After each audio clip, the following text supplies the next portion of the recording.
Once in a while you hear about One America News. These channels are tiny flies on the back of the fox elephant. And even though Newsmax has been out there for years trying, fighting, it has struggled to become even one. South Park. The context is remarkable given that Paramount just gave Broadcast. So technically, officially, the way the law works, the FCC has nothing to do with cable. Show and Jon Stewart, South Park, 60 Minutes, all of this under the same parent company. But South Park, vicious Trump criticism, it's worth 1.5 billion. The answer is in what matters on streaming. You know, what matters. Sure. Throw in the trash. Actually, buy the Tommy Johns first so you can replace them. Happier about the quality or the wonderful personal message supplied with it, describing its journey into existence. Discover original items created by real people.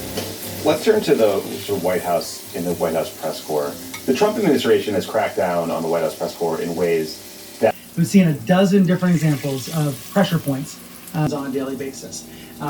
This is now a legal fight by the AP. The AP was basically the government must now call it the Gulf of America, created a challenge for all these global newsrooms. What do you do? What do you call the Gulf? And the AP and other outlets basically decided other countries recognize it as the Gulf of Mexico. That's been the name for hundreds of years. We're going to call it the Gulf of Mexico, but also acknowledge Trump in the news coverage. Not a big deal, not controversial, but Trump wanted to pick a fight. So he started to ban AP reporters from White House events. They decide on a daily basis who is in the press that were in January, still are.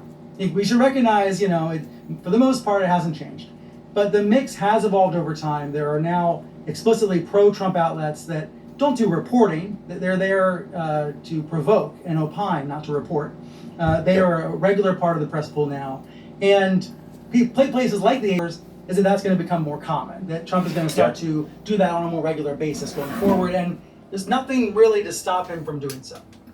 Yeah, and for Green's boyfriend, I'm forgetting his name, Brian Glenn. Isn't that an interesting way to promote? No conflicts. Yeah, I know you do. I think it's pathetic, but I also think that it's almost impossible to figure out a way to respond collectively when you have a press corps with a bunch of competing interests. And I'm wondering if I'm being unfair to them. No, you said it. Therein lies the problem. The audience can say, and does say to me on Blue Sky every day, show solidarity.